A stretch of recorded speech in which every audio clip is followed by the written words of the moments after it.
¿Qué tal? ¿Cómo les va? Muy buenas noches tengan todas y todos quienes nos acompañan. Soy Jaime Barrera y me da mucho gusto saludarles esta noche de inicio de fin de semana ya, este viernes 5 de octubre de 2018. Bienvenidas y bienvenidos todos a una emisión más de Desde la Barrera. Hoy tendremos una charla con Ismael del Toro, quien el lunes pasado inició como presidente municipal de Guadalajara su administración, luego de su paso como alcalde de Tlajomulco hace 6 años y como líder de la fracción parlamentaria del Partido Movimiento Ciudadano en el Congreso local la legislatura que está por terminar.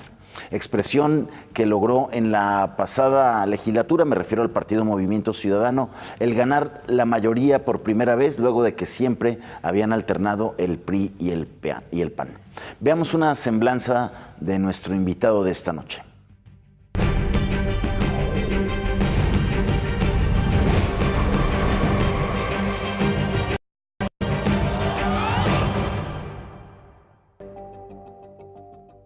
Calificado ya como el alcalde de la continuidad por haber sucedido a Enrique Alfaro en Tlajomulco y ahora en la presidencia municipal de Guadalajara, Ismael del Toro se plantea combatir la inseguridad como el resto de los alcaldes metropolitanos, pero sus retos serán mayores y complicados en una urbe que empieza a presentar otras demandas.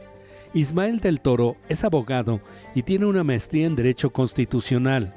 Su nuevo gabinete acaba de ser presentado hace algunos días, y aunque en él se conceden espacios a los liderazgos naturales del Partido Movimiento Ciudadano, también se puso en marcha un mecanismo en el que diversos organismos sociales han intervenido para sugerir diversos profesionales para el equipo de trabajo del nuevo presidente municipal tapatío.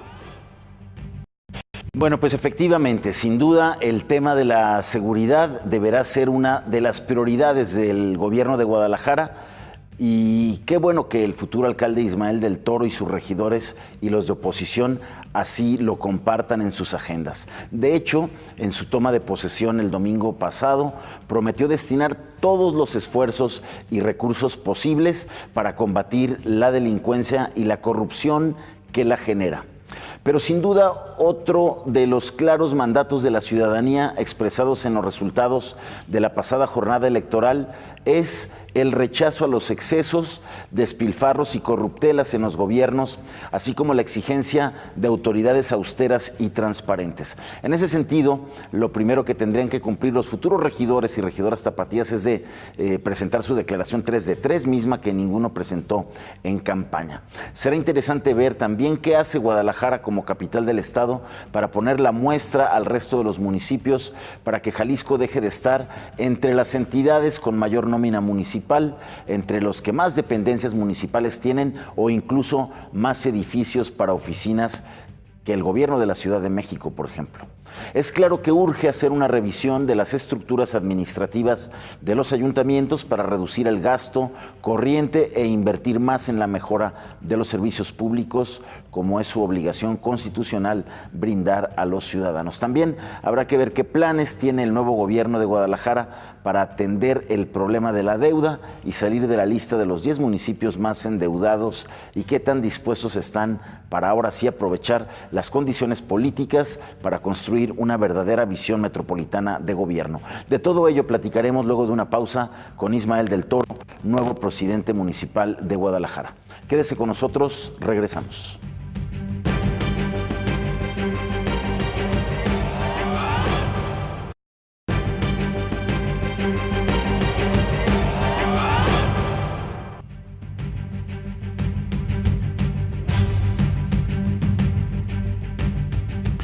Gracias por continuar con nosotros aquí Desde la Barrera en esta noche de viernes y como le comenté en el primer bloque, me da mucho gusto recibir aquí en los estudios del Canal 44 al presidente municipal de Guadalajara, Ismael del Toro.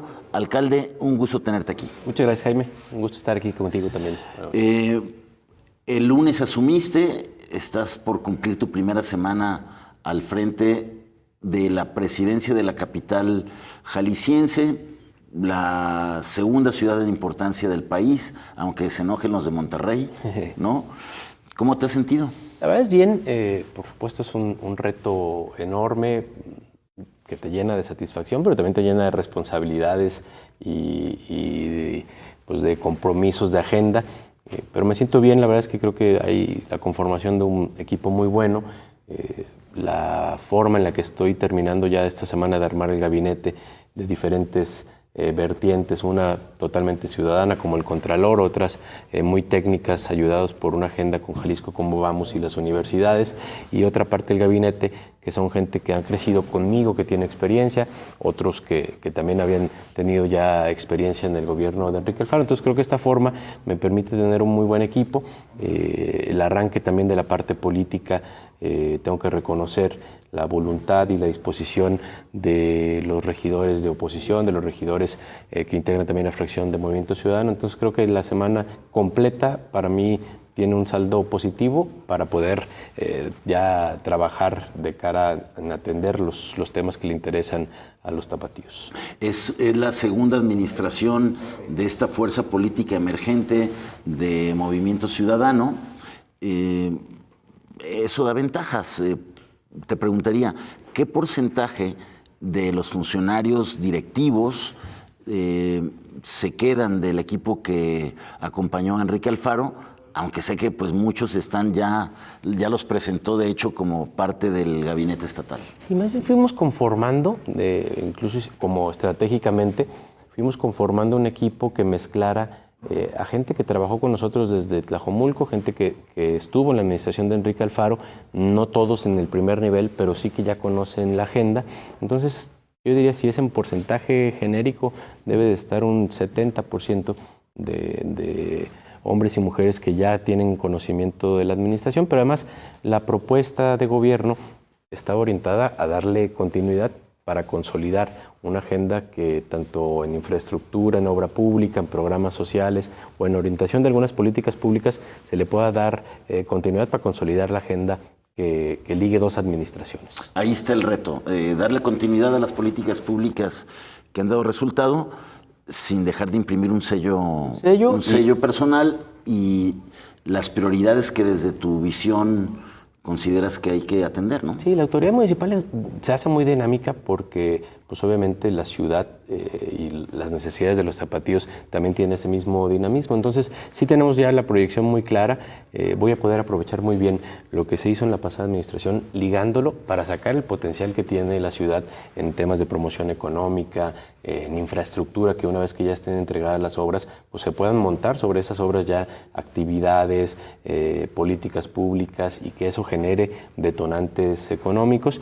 Pero también hay que imprimirle un sello personal, hay que aprender de los errores, o sea, aprende de lo bueno y también hay que aprender de lo malo para poder corregir y tener un mejor servicio de la administración para los tapatíos.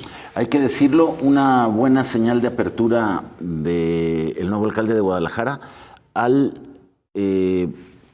pedirle al Consejo de Participación Social del Sistema Estatal Anticorrupción que revisara perfiles y te propusiera una terna para elegir al Contralor del Estado. Así es. La verdad es que muy buen proceso. Y otra muestra de apertura, que el Observatorio Jalisco Cómo Vamos, Observatorio Ciudadano, con su batería de expertos, te recomendará perfiles para dependencias que son importantes también. Sí, yo tengo una convicción. ¿Cuántos funcionarios vas a elegir por esa vía? Por la del... De Jalisco Cómo Vamos fueron 10. Muy bien. Y el Contralor, que fue en la parte... ¿10 de qué áreas? Son áreas muy técnicas como catastro y alumbrado público, que tienen especificaciones técnicas muy importantes, y algunas otras que más bien son como agendas sociales, que hay mucho, se involucran mucho organismos de la sociedad civil como el Instituto de las Mujeres, la Dirección de Movilidad, la Dirección de Turismo, de Medio Ambiente. Entonces fue una mezcla y la verdad es que muy interesante el proceso porque los académicos que participaron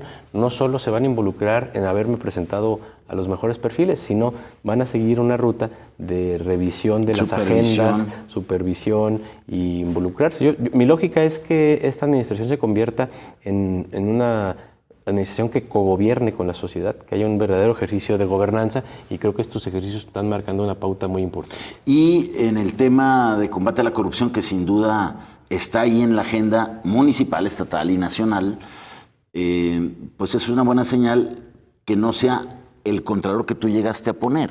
Pues, Creo que un contralor que designa el presidente municipal, pues más que ser un vigilante, se convierte en un contador que le arregla y le cuadra las cuentas, ¿no? en un operador, ¿no? Así es. No, la verdad es que yo estoy convencido de dos cosas. O sea, yo por ahí lo escribí, creo que es un buen ejemplo que pone el alcalde de la capital de la ciudad, del estado. Es medio raro, es difícil hasta mi mismo equipo decía, ¿de veras lo vas a hacer así totalmente abierto? O sea, es algo muy, muy sui generis, pero creo que ya con el buen resultado de toda la agenda, la intervención del comité, las evaluaciones y las personas que se inscribieron, a fin de cuentas me permitieron contratar, creo que un excelente contralor que no tiene... ¿Tú lo ligas. conocías? No lo conocía, lo conocí el día de las entrevistas y obviamente profundicé en saber quién es también y qué había hecho, y pues tiene una carrera también de expertise y de buen funcionario público, y creo que se cierra muy bien el círculo de esa agenda positiva y le va a servir mucho a la ciudad,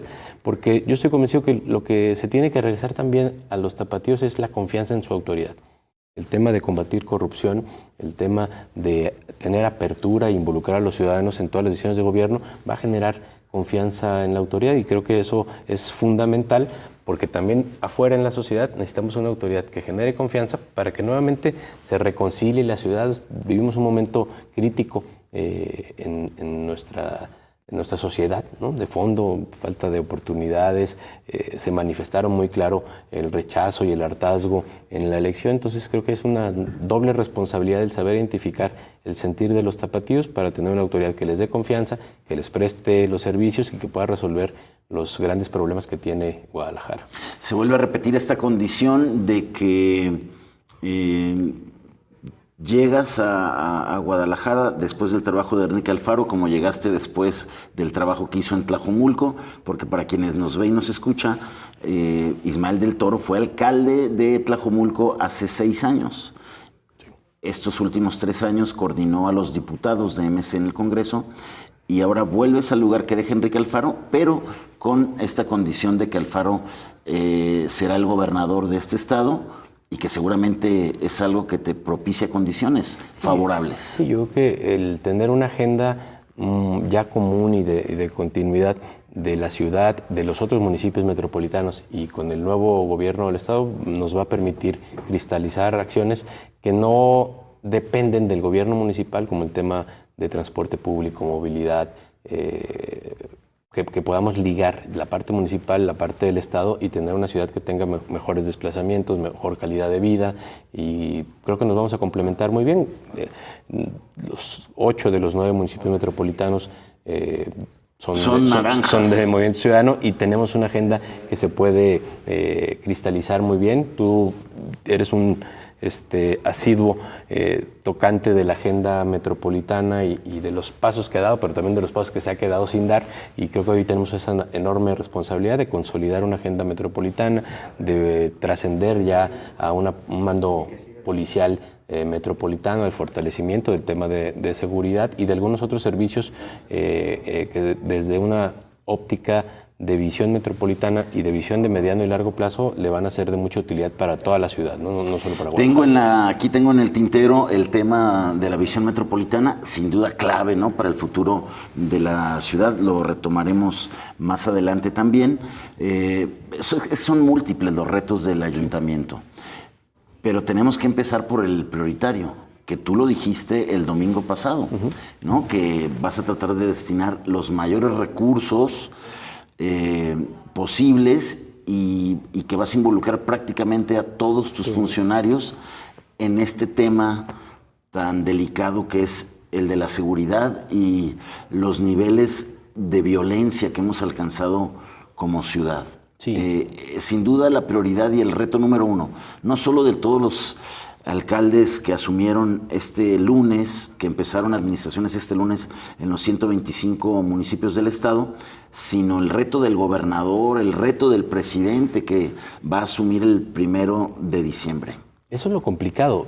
Yo tengo muy claro las acciones y cómo voy a volcar el gobierno municipal en prestación de servicios, en políticas públicas, en programas sociales. Todas las acciones deben de estar orientadas a incidir en el tema de combate a la inseguridad, pero también de fondo, para resolver el problema, se tiene que ligar en coordinación con otras autoridades del orden federal y del orden estatal, con otros poderes públicos como el judicial, y pues a lo mejor este trámite de octubre a diciembre, que todavía no cambian las autoridades, pues va a tener que verse nada más reflejado el trabajo desde el municipio, pero creo que después vamos a poder ser más contundentes con una estrategia ya coordinada con el Ejecutivo Estatal y el Ejecutivo Federal. Que esa fue la gran promesa de Enrique Peña Nieto hace 6 años, cuando el país también atravesaba por un momento muy difícil de violencia y de inseguridad, que dijo, a ver, mi propuesta es que va a haber una verdadera coordinación entre las corporaciones policiales federales, la Policía Federal, la Marina, la Sedena, y con las policías estatales y las policías municipales, coordinación que nunca se dio en realidad. Nunca se dio, aunque hay que rescatar a lo mejor la figura y hasta el personaje en Renato Sales. Creo que es un hombre que se puede aprovechar muy bien y por fortuna sé que es una gente que tiene vínculos y cercanía en el pasado con el presidente electo, porque creo que... ¿Tiene posibilidades entonces? Ese eslabón, ¿crees que tenga posibilidades de continuar? Yo le veo posibilidades. Renato Sales trabajaba en el gobierno de Andrés Manuel en la Ciudad de México y después en el PRD, y la verdad es que conozco el talento, la agenda, la trayectoria, y sería un eslabón que ha sido útil y que sería muy útil para poder... Bueno, le daría continuidad, aunque pues muchos que nos están viendo a lo mejor dirían, no, espérame, pues los resultados no lo avalan. Pero en la parte del Consejo Nacional de Seguridad Pública creo que sí es uno de los factores importantes y que sí tuvieron una función también importante, ¿no? Y tiene sobre todo conocimiento de la realidad que está viviendo el país. Bueno, pues ahí va a estar esta apuesta. ¿Tú qué esperarías y qué pedirías como alcalde de la política estatal y de la política federal?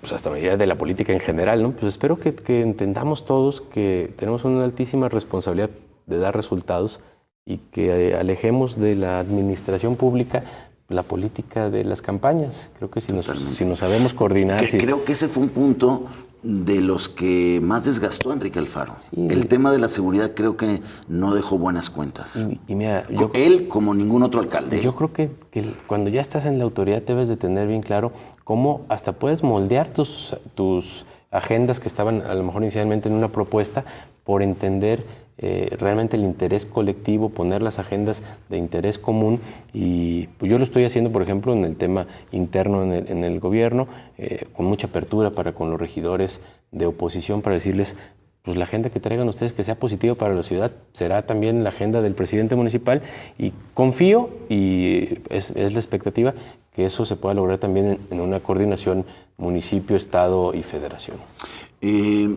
¿Cómo sentiste a la Corporación Municipal Tapatía, a la Policía de Guadalajara, comisaría como se llaman desde las administraciones municipales del trienio pasado? Mira, creo que tienen una percepción de desatención, o sea, se sienten desatendidos. Sí, no se pudo lograr lo de la homologación salarial, no han tenido el equipamiento suficiente, entonces ese es uno de mis objetivos, tener mucha cercanía con los policías, jugármela a darles condiciones salariales y laborales que me vean con un interés de que también ellos como personas son importantes para poder, primero tendiéndole la mano y apoyando, guiarlos a que sean excelentes servidores públicos, pero también a la par, una vez dando todo de parte del gobierno municipal, pues que los que sean malos policías tengamos mano dura para poder limpiar la corporación. Entonces, sí siento, digamos, una expectativa en que eso ha sido mi oferta y me han visto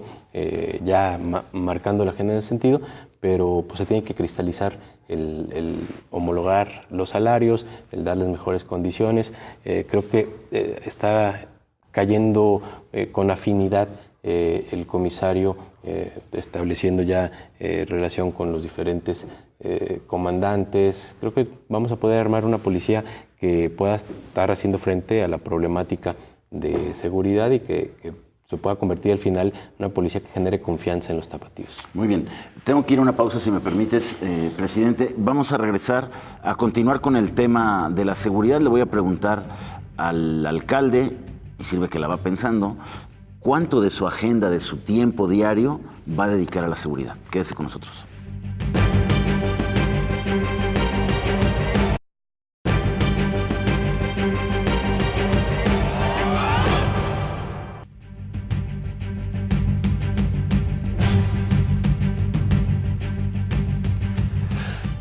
Gracias por continuar con nosotros aquí en Desde la Barrera. Y bueno, alcalde, la pregunta sería esa. ¿Qué prioridad tendrá el tema de la seguridad en tu agenda, pero en tu agenda diaria, en el ejercicio diario de tu labor como presidente municipal? Absoluta. Yo me levanto y termino el día pensando y revisando los asuntos de seguridad. Por eso el diseño de gobierno, a través de los gabinetes y de las acciones que desde el presidente municipal se van a estar articulando, va a involucrar a todas las dependencias del gobierno a tener esa misma lógica. Si tenemos una ciudad que tenga iluminado, limpio, podado los árboles, estamos haciendo servicios públicos orientados a incidir en el tema de seguridad. Revisar y estar permanentemente en contacto y escuchando el sentir de los policías para mí es fundamental. La verdad es que yo lo viví y lo practiqué eso en Tlajomulco. O sea, sé que la policía tiene que ser, o el policía tiene que ser un funcionario que se pueda vincular con el presidente municipal. No puedes estar lejos para conocer ¿qué les falta? Y también para conocer si están haciendo mal su trabajo, poder hacer correcciones. Entonces, pues sí, siendo el problema número uno de la ciudad, pues sí tiene que obligarme a tener mi agenda como prioridad, atención a casi de 18 horas de seguridad, ¿no? ¿Qué hacer para reducir el déficit de policías? Ninguna política de seguridad va a tener éxito si no tenemos policías de entrada. ¿Cómo andamos de déficit policial? ¿Cómo andamos de patrullas? ¿Cómo anda el asunto del control, de los exámenes de control y confianza con los que se persigue y que no se ha alcanzado la depuración policial? Ya está. Primero, yo creo que además de la policía, la gran apuesta debe ser de prevención. Totalmente. Para que pueda resolver de fondo el problema, y así está orientada la estrategia. En cuanto a policías, tenemos un déficit de alrededor de 300 que se tienen que complementar para estar más o menos en la media internacional. En lo que dice la norma, lo que dice estándar internacional. Desde los últimos meses de esta administración ya empezamos a trabajar, después de que resulté electo, en cómo podíamos tener contrataciones casi inmediatas ya en este periodo que estoy al frente de la administración, y eso me va a permitir en la siguiente semana a lo mejor contratar 35 elementos y poder de aquí al cierre de año establecer una contratación de 100 de los 300 que tenemos pendientes, porque además buscamos una forma en la que aprovechemos, por ejemplo, los jóvenes del servicio militar que tienen un periodo de formación en disciplina, en manejo de armas, y que después nadie les oferta una oportunidad de trabajo. Entonces, pues, vinculándonos con la Secretaría de la Defensa Nacional, estamos encontrando esa ventana de oportunidad. Sí. Con la iniciativa privada también encontrar una forma de evaluación de perfiles y de motivación para que pueda haber más personas que quieran ser policías. También el hecho de poder pagar más, de tener mejores condiciones, va a ser motivante para y generará más vocaciones policiales. Así es, ¿no? O sea, si logramos cerrar esta propuesta que tengo de que el policía se sienta apoyado, protegido, pues también se va a generar esa visión de querer ser policía. La verdad es que ahorita, con lo que ha sucedido y con el nivel de violencia que tenemos, no es un espacio muy atractivo para buscar trabajo, ¿no? Seguramente no cualquier joven quiere ser policía, aunque los hay. Aunque de fondo yo creo que ese sería... Pero redignificar la figura policial sin duda generaría mayores vocaciones policiales. ¿Cómo andamos en el tema de control y confianza? ¿Qué encuentras? Pues primero una duda, porque... ¿Tú votarías porque siguiera este tema de los exámenes de control y confianza? Yo creo que sí, pero tal vez una forma de aplicación diferente. Tú has dado cuenta también en columnas y en diferentes espacios cómo se tiene conocimiento de que hay buenos policías que no pasaron el examen de confianza, y se tiene conocimiento de que hay policías que pasaron el control de confianza y siguen... Y se les descubren ahí en entonces, delitos. Hay que mejorar. Lo que te contesto de que me queda duda es porque todavía no tenemos certeza cuál va a ser la estrategia a nivel nacional, y pues eso es parte del Sistema Nacional de Seguridad Pública. Entonces, cuando menos yo en todos los sentidos voy a tener una capacidad de reacción inmediata en estos 3 meses que nosotros ya entramos a la responsabilidad y todavía no hay cambios a nivel estatal y federal, y me va a permitir tener cuando menos la contratación de 100, a lo mejor enviar a la academia otros 50, 60 elementos y estar preparado ya para, si se cambia el modelo, si se adecúa, pues seguir con una agenda ya paulatina de contratación hasta estar ya sin el déficit que hoy tenemos. Bien decías que la seguridad no se combate nada más con policías, armas y patrullas, sino con programas preventivos que tienen que ver con el bienestar que se genera entre la ciudadanía y sobre todo en las áreas de mayores índices delincuenciales, en las comunidades donde hay más desigualdad, tienen más carencias. ¿Qué agenda tienes para tratar de complementar esa pinza? Mira, el fondo del problema es la falta de oportunidades. Falta de oportunidades económicas, falta de oportunidades de estudio para los jóvenes, falta de oportunidades laborales. Entonces, el gobierno municipal tiene que ser un facilitador y un provocador de esas oportunidades. La apuesta va a ser en torno a la recuperación del espacio público, que tengamos un espacio público, es decir, mercados, jardines, unidades deportivas, camellones, en buen estado, iluminado, con servicios públicos de excelencia, para que en ese espacio público podamos llevar políticas públicas culturales, deportivas, de recreación, para que el gobierno, facilitando y dando esa certeza, pueda ser también un generador de mayores oportunidades económicas. Es decir, hay que detonar económicamente al municipio, aprovechando sus vocacionamientos, sus cadenas productivas que tiene, la vinculación de las diferentes industrias tradicionales de Guadalajara, aprovechar su condición de capital, no solo por la condición política, sino también porque somos capital de las tradiciones casi mexicanas en su totalidad, capital de agendas tan importantes como la de la innovación o de agendas tan importantes como la del turismo de negocio. Entonces, que el gobierno se pueda convertir en ese ente facilitador para que se empiece a generar la economía de Guadalajara, ese es un punto muy, muy, muy de fondo. Para llegar a ello, todo lo que venimos platicando, un gobierno que dé confianza, una policía que dé confianza, servicios públicos que permitan que los ciudadanos se apropien del espacio público, actividades culturales. El eje de la cultura será un eje transversal para que sea una guía de nuestra sociedad. Yo creo que la cultura es un antídoto bien importante para humanizarnos otra vez, ¿no?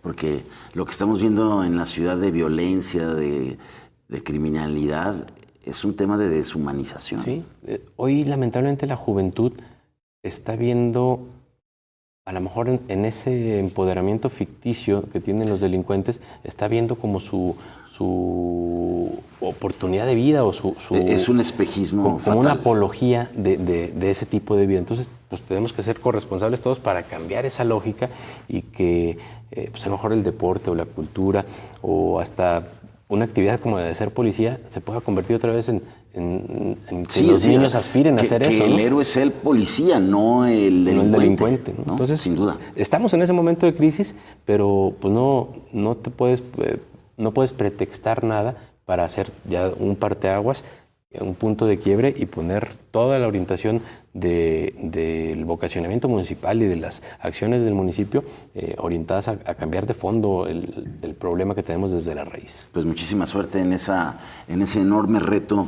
que tiene tu gobierno, presidente. Jalisco llega también a este cambio de administraciones con 2 temas. Uno, si sumamos las deudas municipales, Jalisco está en el número 1 de las deudas municipales. Guadalajara está en el top 10 de las ciudades más endeudadas, pese a que con la ley de disciplina presupuestaria se ha pagado una buena cantidad en los últimos 2 años, pero sigue ahí Guadalajara junto con Zapopan y Tonalá en la lista de los 10 municipios más endeudados. Y también Jalisco está en la lista de las 10 entidades que superan la media nacional en empleados municipales. Es decir, ha seguido esta tendencia de engrosar las nóminas, de aumentar las dependencias, los edificios rentados, y se gasta muchísimo dinero en eso y en detrimento de la inversión de la inversión pública que te genere mejor infraestructura, mejores servicios. Vámonos por partes. ¿Qué idea primero el tema de la deuda? ¿Cómo la recibes y cómo la ves? Mira, sigue siendo un municipio, como tú lo señalas, de los que están en el ranking de mayor endeudamiento, pero también con como con 1.300 millones. Las buenas acciones financieras que tuvo ya la pasada administración tienen un servicio de deuda menos complejo de pagar, que no quiere decir que no se tenga la cantidad de endeudamiento, pero ha tenido un fortalecimiento en recaudación propia. Eso también tiene un impacto positivo en los recursos que vía participaciones federales llegan al municipio, y el servicio de deuda es menos caro o menos difícil de pagar. Vamos a seguir en esa lógica para que dos administraciones con una misma disciplina financiera consoliden realmente en beneficio de las arcas públicas. Eso lo vivimos en Tlajomulco. Yo le echaba carrilla a Alberto Uribe, que decía, es que es el mejor catastro de Tlajomulco, es el mejor presupuesto. Y le dije, pues sí, nomás que llevas 3 administraciones que van orientadas a eso, ya nomás te tocó la parte final. Eso creo que lo tenemos muy claro, tenemos un muy buen equipo financiero y que nos va a permitir que Guadalajara se siga consolidando. Los integrantes de este equipo, de esta área, te acompañan desde Tlajomulco. Han venido trabajando desde Tlajomulco. La tesorero de Guadalajara, Sandra Tobar, estuvo desde la administración de Enrique, acompañando al equipo de Juan Partida. Juan Partida se quedó conmigo en la administración y también estaba Sandra. Luego Sandra fue tesorero en la administración de Alberto Uribe en Tlajomulco y hoy se viene para Guadalajara. Entonces, estoy confiado que esa agenda va a ser muy, muy importante. Vamos a seguir aplicando una lógica de austeridad, de buenas prácticas para poder tener un mejor presupuesto municipal. ¿Eso implica que descartas la posibilidad de tramitar un crédito o no?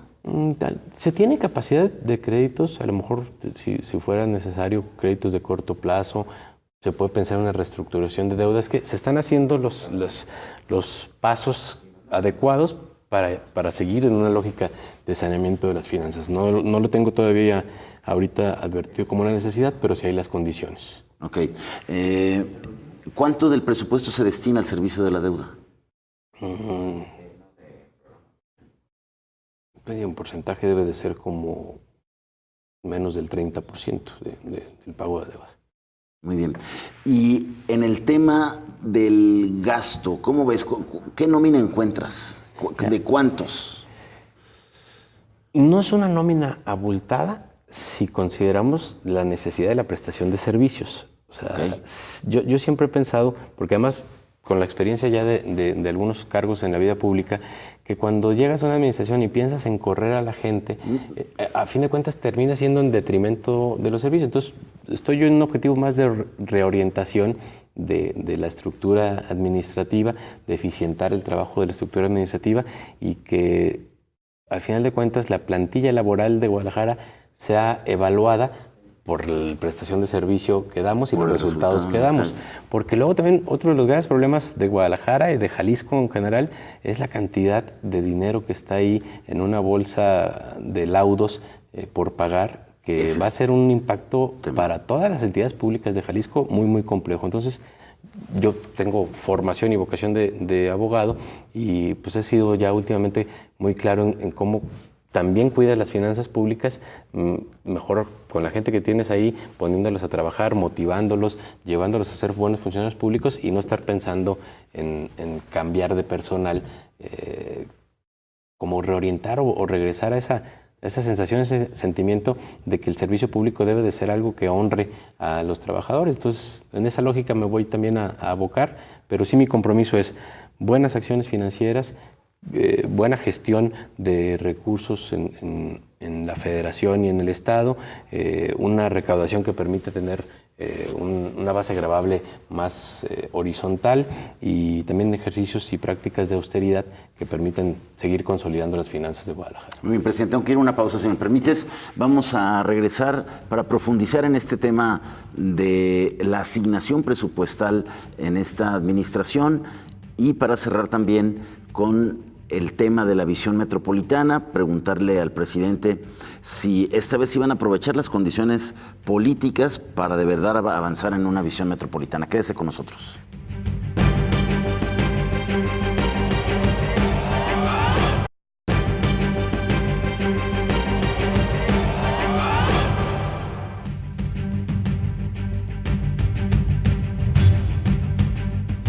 Gracias por continuar con nosotros. Regresamos. Este será nuestro último bloque. Vamos a ir cerrando esta conversación que se ha ido muy rápida por todos los retos que tiene Guadalajara, presidente.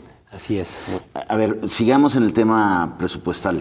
Yo me refería en este tema de la nómina no a llegar y despedir, sino ver quién está en qué lugar y desde luego yo creo que será plausible, más que criticable, aumentar el número de policías, aumentar el número de los que atienden los servicios, las cruces verdes municipales, quienes tiene limpia la ciudad, ¿no?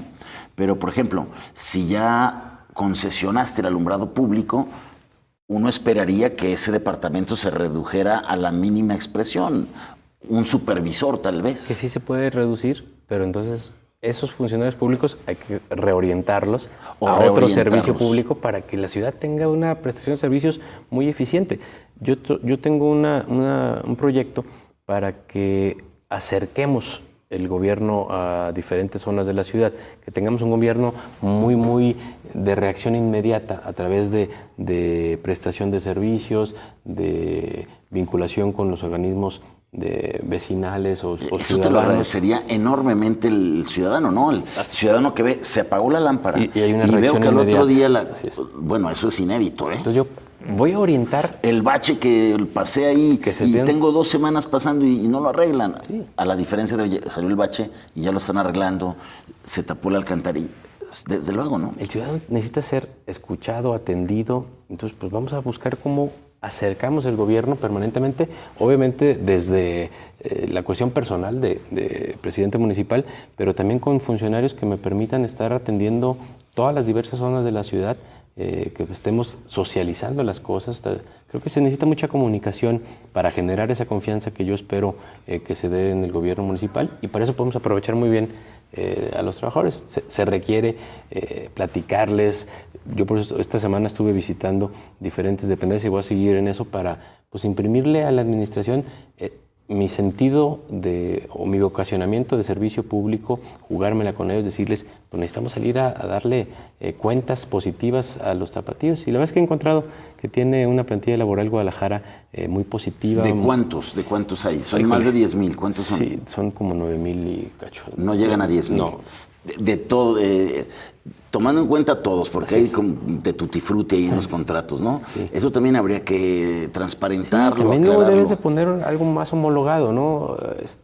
Identificar el tipo de secretaria, el tipo de jefatura y llevar una administración en términos generales mucho más apegada a la normalidad. Sí, porque en esos indicadores del censo de administraciones municipales del INEGI, además de ser los que más regidores tienen, los ayuntamientos jaliscienses son los que tienen pues más empleados municipales, más número de dependencias y más número de edificios municipales. Entonces, habría que revisar ¿no? el tema de la administración municipal para pues destinar mayores recursos a la inversión pública, ¿no? Así es. Y creo que vamos por la ruta correcta.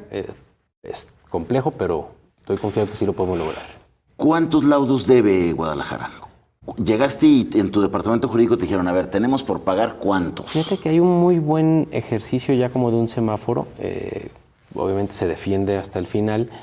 Debemos de tener una necesidad de pagar alrededor de 600 millones de pesos así en este, o sea, ya en el semáforo rojo, pues digamos, pero allá atrás en lo amarillo y lo verde todavía tenemos una muy buena cantidad es todo de un tema eso, Es todo un tema porque... A ver, todo un tema porque además detrás de ello hay una red de corrupción. No quiere decir que podamos generalizar y que no haya trabajadores que están en todo el derecho de buscar, si se les dio un despido injustificado, hacer valer sus derechos. Claro.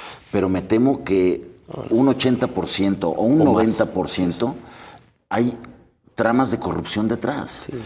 Hubo un director jurídico municipal que se hizo de la vista gorda porque sabía que iba a tener un premio ilegal o una parte del recurso que salió del ayuntamiento. Eso es lo grave. Sí, la verdad es que sí, o sea, no es por echar culpas ni hacer señalamientos, pero sí hay que hablar con claridad. Hay una red de corrupción que a final de cuentas el trabajador es el que menos porcentaje del dinero del laudo recibe. Es la industria talibana que termina recibiendo un 30% de lo que la autoridad paga y el otro 60% o 60 y tantos por ciento se va entre el abogado y algunos funcionarios del tribunal o de la vista gorda. Ese es un déficit que tiene Jalisco en general muy, muy grave. Me tocó advertirlo desde la Comisión de Hacienda del Congreso y la verdad es que pues, es algo que nos tenemos que poner todos en una misma línea para combatir pues ese saco barril sin fondo que está sucediendo en las arcas públicas. En algún momento se le dio prioridad en la Fiscalía a ese tema, pero luego se desvaneció. Sí, y yo creo que el problema también está en el Tribunal de Escalafón. Hoy que ya está el tema de la Junta en una ruta para irse del lado del Poder Judicial, si se sanea el Poder Judicial. O sea, creo que hay rutas para poder resolver el problema, pero hoy sí es una crisis que vive el Estado, ¿no? En completo, cualquier entidad pública. Muy bien. ¿Qué presupuesto vas a tener en el 2019? 9,600 millones de pesos. Eso es parte ya del reflejo de lo que comentábamos, de cómo se va perfeccionando. ¿Este año con cuánto cierras? Este año se cerró con 8,000, o sea, el presupuesto inmediato anterior 8,000, y el primer presupuesto que tuvo la administración de Enrique Alfaro fue de 6,000 millones. O sea, aumentó 2,000 millones. Tiene un crecimiento muy significativo. ¿Y eso fue principalmente por el aumento en recaudación? Aumento en recaudación propia que tiene dos impactos. Obviamente lo que directamente por el impuesto predial y aprovechamientos y derechos se ingresa a las arcas municipales, pero más ese siempre tiene un impacto positivo al siguiente ejercicio. Porque las cuentas de la federación. Los porcentajes de participaciones federales se te fortalecen, ¿no? Y la gestión, ahí también sumas la gestión que en este caso se hace en la Federación para Recursos Adicionales. Si es gestión en bolsas directas, no te premia, digamos, para el próximo periodo. Lo que se premia para el próximo periodo son buenas prácticas de tu recaudación propia, que van desde transparencia, incremento, prácticas de austeridad. Todo eso premia a la Federación en las participaciones. De los 8,000, cerca de 9,000 millones de pesos que se ejercieron en el 2018, que pues estamos llegando ya al último tramo, ¿qué porcentaje se fue a gasto corriente? Debe ser, si gasto corriente le metes hasta servicio de deuda y todo, pues debe ser el 85%. Híjole. Así es. Es que ahí es el tema, ¿no? Sí. Esos indicadores son los que prenden focos. Sí, claro. Son cosas que se tienen que sostener, una buena práctica administrativa para que tenga, al final de cuentas, ya una consecuencia consolidada. En ese tema, ¿tienes algún objetivo de decir, pues en estos 3 años voy a tratar de optimizar, eficientizar, para que de mi presupuesto reducir ese gasto corriente? Sí, es que pues el objetivo es irle bajando el costo de deuda, eficientar el tema de la plantilla laboral, incrementar la recaudación propia, y eso nos va a ir equilibrando el porcentaje de 85 que pueda estar ahorita, pues sí lo vamos a poder tener un equilibrio mucho más positivo. Y la parte también para la cuestión de infraestructura, pues seguir ejerciendo una buena gestión presupuestal para que no tenga que ser los recursos propios del municipio los que se inviertan en obras, sino también mezclar un poco de recurso propio y la gestión que se hace ante el Congreso del Estado y ante el Congreso de la Unión. Muy bien.